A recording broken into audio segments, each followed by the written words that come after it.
Il y a un opérateur de l'État qui est l'Office national des anciens combattants et victimes de guerre. Une nécropole nationale est différente d'un carré militaire. Parce que le carré militaire, qui dit cimetière militaire, on en retrouve toutes les caractéristiques du soldat, la religion du soldat. Vous avez en arrière-plan des stèles musulmanes, qui sont des tombes musulmanes, bien entendu des croix chrétiennes, et sur la droite, alignement et également avec à ses côtés, vous le voyez bien, il n'y a aucun élément qui permet de distinguer la tombe de l'officier général de celle du militaire du rang. Et c'est ce qui diffère. On le voit très bien, les différences entre classes sociales apparaissent. Donc on n'est pas dans cette logique-là, c'est l'égalité et c'est la traduction d'un humain auprès de ces hommes.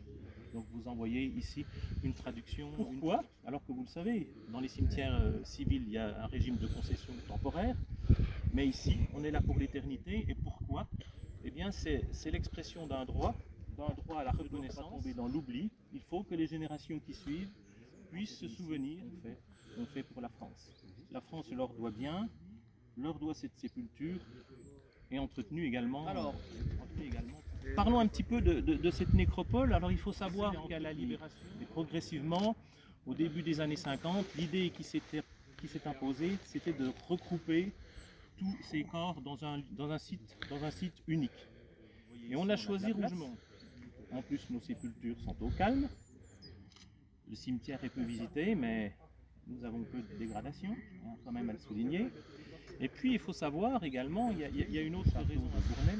Alors, Léonel de Moustier, vous savez, c'est une figure historique du département du Doubs, qui fut un des 80 parlementaires à refuser les pleins pouvoirs à Pétain, qui a fait de la résistance, qui a abrité des aviateurs anglais dans son... Et donc, de là avait établi son PC au château, un portée symbolique à ce lieu. Il était a priori assez logique que le cimetière de la première armée française soit installé. Alors il faut savoir que les travaux de terrassement, donc pour la création de la nécropole, ont été menés par le génie et ont commencé au début des années 50.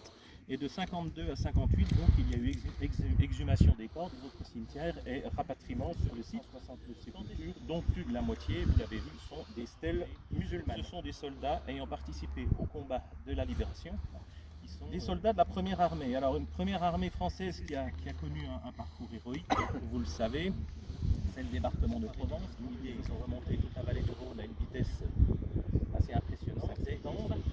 Et Montbéliard, au nord. Le 17 mai, ça traduit cette difficulté. Donc le front s'est stabilisé. Donc, la première des raisons, c'est une raison logistique forte, vigoureuse, parce que ne l'oublions pas, la Franche-Comté, c'est la porte de l'Alsace. Au mois de novembre, il n'y avait pas le réchauffement climatique, du climat, et on a réalisé dans le département du Doubs ce qu'on appelle l'amalgame, c'est-à-dire qu'on a substitué à ces soldats venus d'Afrique du Nord, d'Afrique subsaharienne, on les a remplacés. Qui a poussé l'assaut final, c'est la bataille, puisque cette nécropole abrite les sépultures de 5 compagnons de la Libération. Vous le savez, les fameux 1038 compagnons de la Libération, nous en avons 5 ici. Ils sont Joseph Bakos, qui était un Hongrois, donc français libre, et lui a été tué à Ronchamp le 26 octobre 1944, le calme à ses hommes. Le deuxième compagnon, c'est Lucien Bernier, donc c'est un breton, un fusilier marin des forces navales françaises libres, Italie et débarquement de Provence. Donc le 2 octobre de Champagné, il a été tué d'une balle en pleine poitrine. Il était maître de la marine. Le troisième d'entre eux, Xavier Langlois, donc un officier breton, lui qui est probablement décédé le 24 novembre 1940, alors qu'il était parti libérer un prisonnier.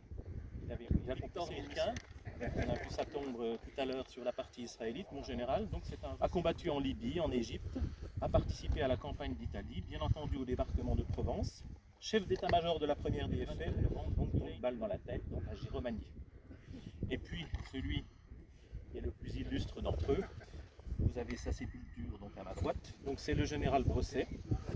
Alors le général Brosset, donc, qui avait rallié les forces françaises libres dès juin 1940, a débarqué en Provence, a libéré Hyères, Toulon, Lyon, Autun, Dijon. Et puis le 20 novembre au matin, il était ici et il s'était adressé à ses hommes. En ces termes, et j'ai d'ailleurs retenu la citation parce qu'elle me semble assez symbolique. Dans les jours qui suivent, je compte sur vous, les plus vieilles et les plus jeunes, au nord de Mulhouse. Donc il y a également cette idée Donc la Jeep qui le conduisait a dérapé en Champagné en Haute-Saône sur le pont du Rhin et s'est écrasé au fond du torrent. Ça a été la fin brutale d'un destin qu'on peut qualifier d'exceptionnel. Voilà.